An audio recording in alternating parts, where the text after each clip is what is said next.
Please give a warm welcome to Michelle Murphy.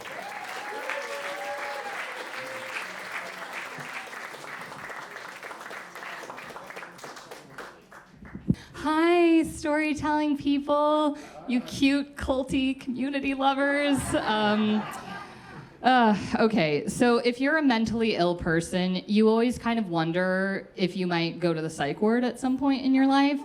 And then if you're a comic living in Los Angeles, it's not if, it's when, right? It's kind of like a prerequisite for the job. I do not know about storytellers because you guys are very earnest and well-adjusted. It's a lot of like retired literature teachers, and I find that work very fulfilling. So you might not need to go to the psych ward, but if you do comedic storytelling, you're in what I call the splash zone, and you're like close enough to the trauma of comedy that you're headed there, right? So my time was due, right? And I didn't know what would draw me to check into this place of psychological horrors, but for me, it was moving.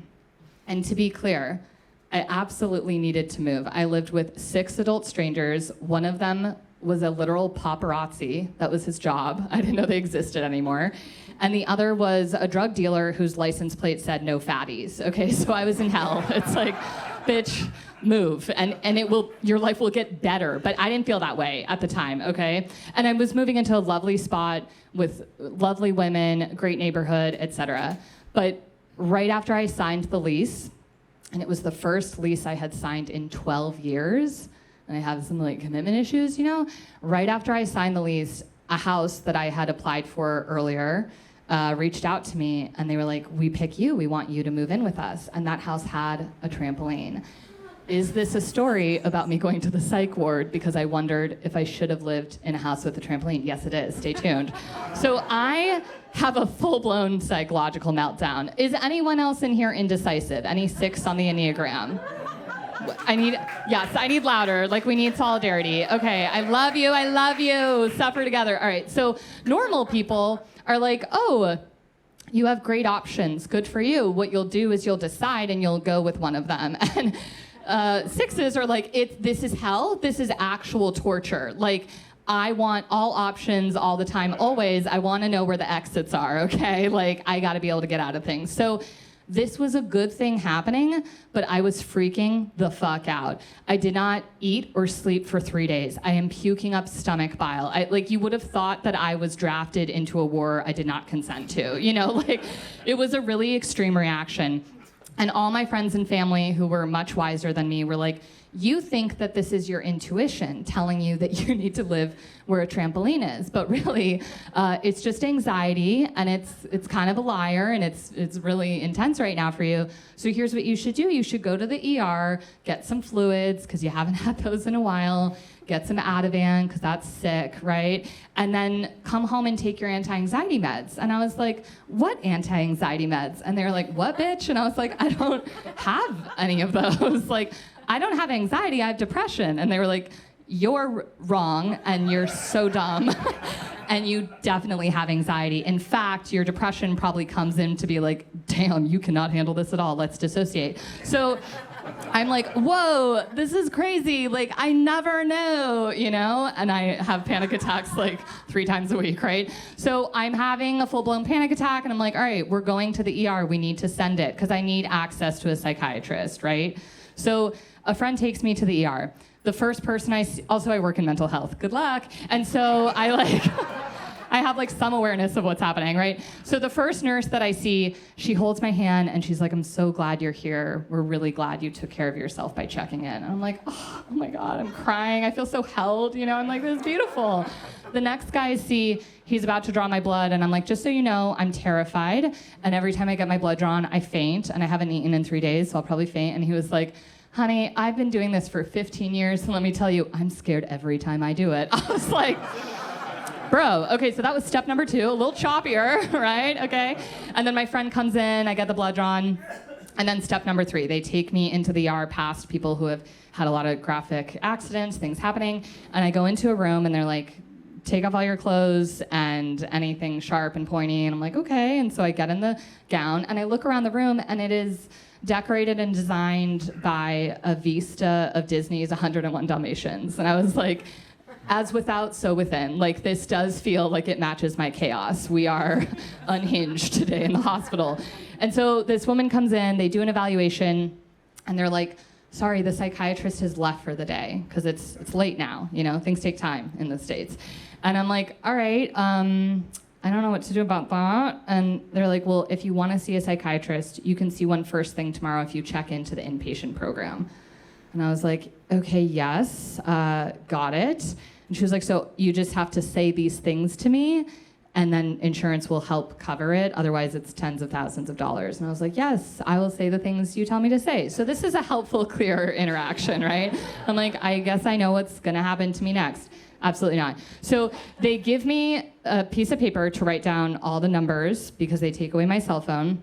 Meanwhile, I'm literally trying to get out of this place. I'm like, there's a trampoline has come into the, like, I gotta tell these people I cannot live with them. And fortunately, everyone's like, you don't have access to your phone, bitch. So you can't ruin your life like that. So they take me upstairs and it's like 10 p.m. and I'm a little sedated, right? I've had the Ativan, they give me more sleeping pills. I'm sat down, I'm told that, the next few days I'm gonna be cared for, and I'm like, cool. And I'm so far past, there's no stigma, right? Because I'm very unwell. And so I'm like, I don't even feel self-conscious that I work in mental health and that I'm in the psych ward right now. Send it, So I lay my head to rest. I don't have, anything except for my own horrors at night. And I wake up the next morning at 7:30 and it is off to the races. I stumble out of my room, we have tapioca pudding, we have the puzzle corner, we have people shitting themselves, we have people coming up and yelling at me and yelling at the nurses and yelling at what they believe is like this crow that's there. There's deep needs, right, in the hospital. And I'm like, oh, this is pretty intense. And so I eat breakfast and I turn to the nurse and I'm like, hey, I was told I could see the psychiatrist first thing. And he's like, okay, yeah, and we're gonna take care of you. And I was like, well, thank you, but why'd you give me that look? And so he's like, just shush, shush, shush. And I'm like, all right. And then I go to another nurse and I'm like, hey, I was told I could see the psychiatrist first thing. And basically, in different words, he was like, look around, babe. Like, we're fucked. It's like mental health in America. Like, good luck. He has bigger things to do, which I agree with, but I wanted to see him, right? And so I'm like, all right, I haven't seen him yet, but that's fine. There's group therapy. I'll go to that. So I go into group therapy, and it becomes very clear to me that we're all in kind of a different space, even though literally we're in the same space in that room. And then the guy running therapy is like, why are you here? And I was like, I don't know, panic attack. And he's like, that's not that intense. And I was like, my brother in Christ, I agree. Like, I don't know, I'm trying to see the psychiatrist. Like, I'm trying to get Ativan, which you shouldn't say that if you're in the psych ward. Like, I know that now. I kept being like, I shouldn't be here. I just need Ativan. And they were like, yes, okay, that's what they all say. So he's like fishing for trauma. And I'm like, I don't know, I was raised Catholic, like complex trauma. So I tell him some stuff and he's like, that's it? And I'm like, again, I don't know. And he's like, well, I think you should just give it up and give it to God. And I'm like, okay, when I'm out of here, I am writing your information down because that's like not mental health. You shouldn't do that. So I have this chat with him and things start to get weirder and weirder. And then it becomes clear that the psychiatrist is not gonna see me. And what I had been told going in was like, in order to have insurance help cover it, you need to go in, get seen by the psychiatrist, signed off, and you can leave. And I was like, I might not leave with the meds I came here for, but I do need to leave. That's what needs to happen. And so I tell the nurses, hours have passed. Also, my therapist, my 3 siblings, my cousins, my friends, people are calling all the time. They're getting annoyed with me. They're like, this bitch is tying up the phone lines. And I'm like, well, I told you I shouldn't be here. So let me leave those phone lines open for you. It's not happening. And they're like, the psychiatrist isn't here anymore today, and you actually can't leave without him signing off. And I was like, oh, but I'm on a voluntary hold. And they were like, the doors are locked, bitch. I was like, oh my God. Oh my God. So it started to feel a little like Girl Interrupted. And I was like, am I in a movie? Shit. And so I'm going around to everyone and I'm like even the guy who's crawled into my bed, because there's a very sweet, confused old man who keeps like going in my bed. And I'm like, let's get out together. Sir, please. Nobody's having it. My friend comes to visit during visitation hours, And the look on her face, that's when I was like, this is worse than I thought it was. Like, I kind of thought it was like a maze. I'm in a movie, I gotta get out. And she was like, you are not Angelina Jolie. Like, this is actually bad and you're stuck here. And I was like, fuck, okay, cool. So it's all getting really terrible. And then the next day, there's a new nurse. They switch over every 6 hours. And so I have to tell my story again to this other nurse. I'm like, they told me I could see someone, blah, blah, blah, da, da, da. And he's like, shh. And I'm like, all right. And he's like, it's best if you cooperate. And that felt scary, but I thought, okay. So I start doing everything they say to do. I go to snack time. I love snack time, by the way. They feed you so well in there. I'm gonna say the name of the place, but I was eating really well. And so I'm like, I'm just gonna start doing everything that they tell me to do. And then I have a conversation with this one nurse, and he's like, why are you here? And I was like, anxiety. And he was like, that's not that big of a deal. And I was like, again, like, I agree, tell your superiors. And he starts talking to me, and he's like, I work here, and on the side, I've been spending all these volunteer hours. Where do you work? I tell him where I work, and he's like, oh, are they hiring? And I'm like, am I giving this motherfucker career advice in the psych ward? Like, what the fuck is going on? And then he tells me that he's been volunteering for the past few years. The suicide prevention line, where I designed the training, and then I started a walkout because they were. And he was like, yeah, I volunteer there. And I was like, how is it? I made it. And he was like, why are you here? And I was like, again, help me get out. So I'm having all these fun chats. And then also an hour goes by, and that same nurse who I mentored for 30 minutes barks at me to get in line and strip down and shower. And I was like, okay, Stanford prison experiment, I do not appreciate this treatment right now. What the fuck?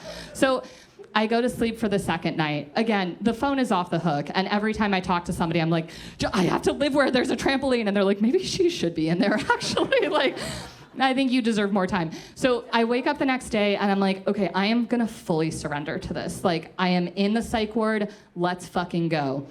And I go to group therapy, and there's a musician there.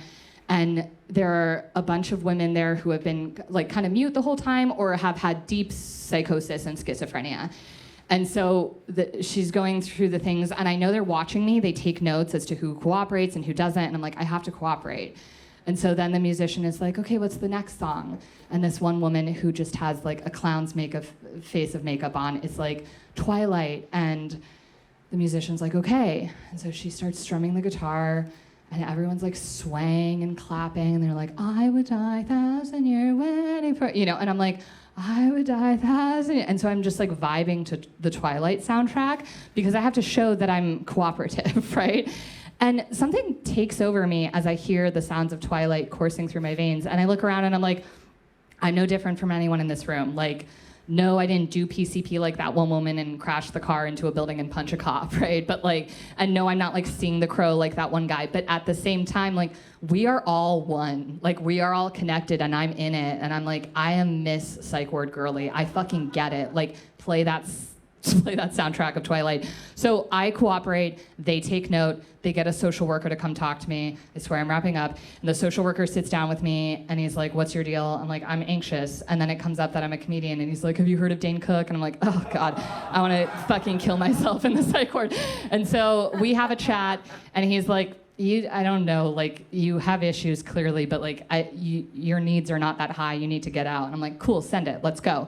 And then he leaves. He comes back 2 hours later. I think he's escorting me to the door, and he comes back just to be like, Michelle Murphy? I was like, yeah. He was like, that's a famous sounding name. I hope you make it out there. I was like, all right, bro, this is weird. I've had a weird time in here. And so finally, like, I get the sign off to leave, and I'm like, I'm busted out of the psych ward. My friend comes, she picks me up, she takes me home, she lays me down, and she's like, all right, dude, I have been told that you need to just like be fully grounded. You need to just relax. Like, whatever makes you feel really connected and really anchored in your experience is what we should do for like the next 3 days. And I was like, yeah, I would love you to pull up Amazon Prime, and I would love to raw dog my way through the Twilight series. And I did, and it saved my life, and I'm here to tell the story. Thank you guys. Love you. You're a great crew.